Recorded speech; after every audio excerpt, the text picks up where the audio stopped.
Imagine a world of constant surveillance, a place where every corner you turn, every street you walk down, and every building you enter is under the watchful eye of countless cameras. Every step you take is watched. The feeling of being observed is inescapable, a silent presence that follows you everywhere. Every word you speak is monitored. Conversations are no longer private, they are data points in a vast network of surveillance. This is the reality for Kim Jong Un, the supreme leader of North Korea. His life is a paradox of power and paranoia. He lives in a gilded cage of his own making, surrounded by luxury yet imprisoned by his own fears and the need for absolute control.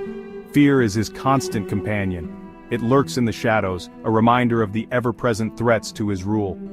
Kim Jong Un's world is shrouded in secrecy. Layers upon layers of security measures ensure that his movements and decisions remain hidden. His every move is dictated by a complex and brutal security apparatus.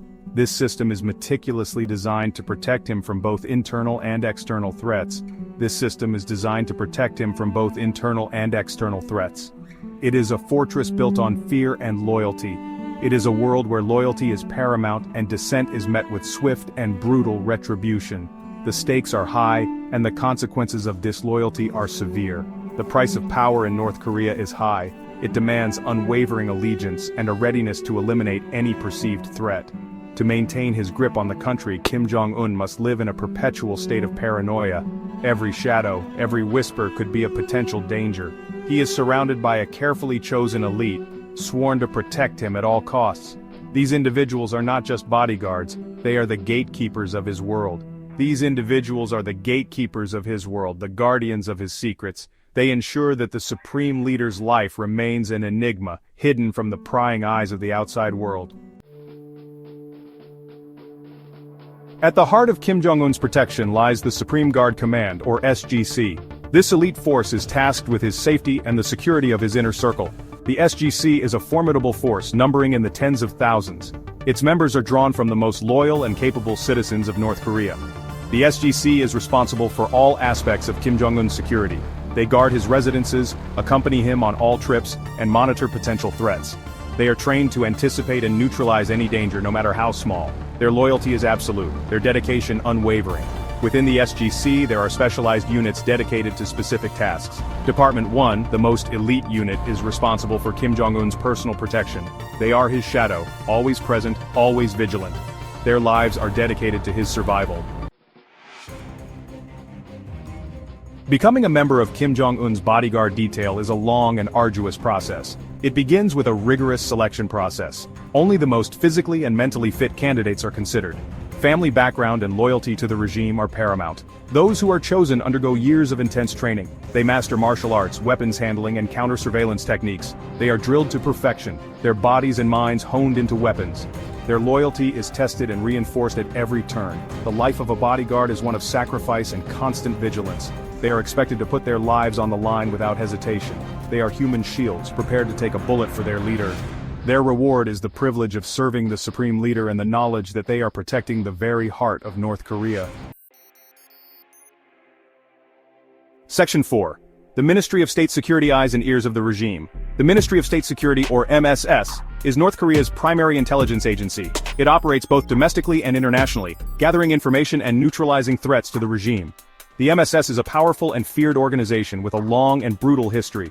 The MSS is responsible for monitoring all forms of communication within North Korea.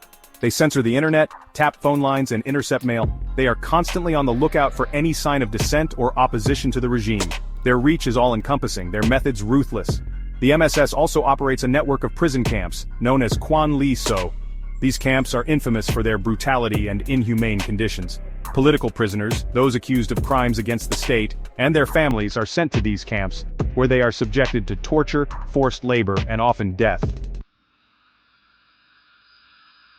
Section 5. A Legacy of Control, from Kim Il-sung to Kim Jong Un. The roots of North Korea's security apparatus can be traced back to its founder, Kim Il-sung. He was a revolutionary leader who fought against Japanese occupation, and later established the Democratic People's Republic of Korea in 1948.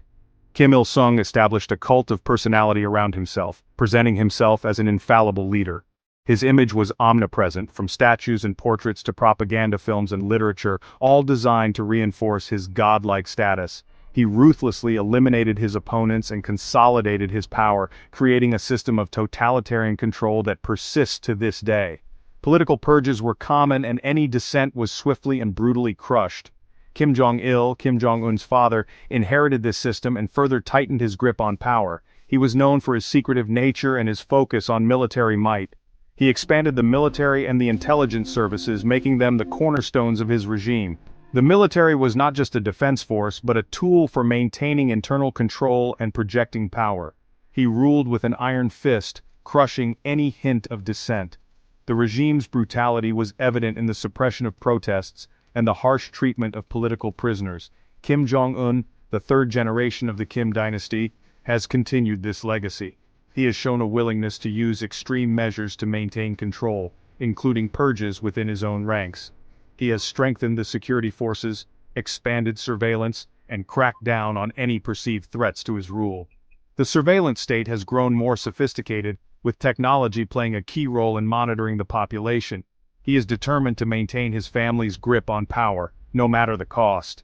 The Kim dynasty's rule is marked by a relentless pursuit of control, ensuring that their legacy of authoritarianism endures.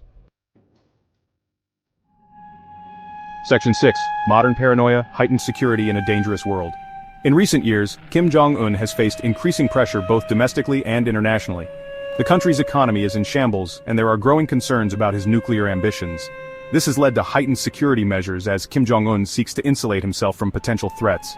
Kim Jong-un's bodyguards are now more visible than ever. They accompany him on all public appearances, their eyes constantly scanning the crowd for any sign of danger. They are armed with the latest weaponry and trained to react instantly to any threat. The regime has also invested heavily in technology to enhance its security capabilities. Advanced surveillance systems, facial recognition software, and communication jamming devices are now commonplace. Kim Jong-un is determined to stay one step ahead of his enemies, both real and imagined. Section 7. The Dictator's Paradox, Power, Protection, and the Price of Fear. Kim Jong-un's life is a paradox. He is the most powerful man in North Korea, yet he lives in a constant state of fear. Despite his absolute control over the nation, he is haunted by the possibility of betrayal and insurrection. He is surrounded by an army of loyal followers, yet he trusts no one. His inner circle is filled with individuals who could turn against him at any moment, making trust a rare and precious commodity. He has access to every luxury imaginable, yet he is a prisoner in his own gilded cage. The opulence that surrounds him is a constant reminder of the isolation and paranoia that define his existence. The price of power in North Korea is high. It demands unwavering vigilance and a readiness to suppress any hint of dissent. The weight of this responsibility is immense. To maintain his grip on the country, Kim Jong-un has sacrificed his freedom and his humanity. His every action is scrutinized, and his every decision is a matter of life and death. He lives in a world of shadows and suspicion where every move is calculated, every word scripted. The constant surveillance and the ever-present threat of assassination shape his daily life. The tragedy of North Korea is that Kim Jong-un's quest for security has come at the expense of his people. Their lives are marked by hardship and deprivation, as resources are diverted to maintain the regime's power. Their lives are controlled by a regime that prioritizes its own survival above all else. The propaganda that permeates their daily existence serves to reinforce the regime's narrative and suppress any thoughts of rebellion. Fear and paranoia permeate every aspect of society, stifling creativity, innovation, and hope. The oppressive atmosphere leaves little room for personal growth or the pursuit of dreams, creating a nation trapped in a cycle of fear.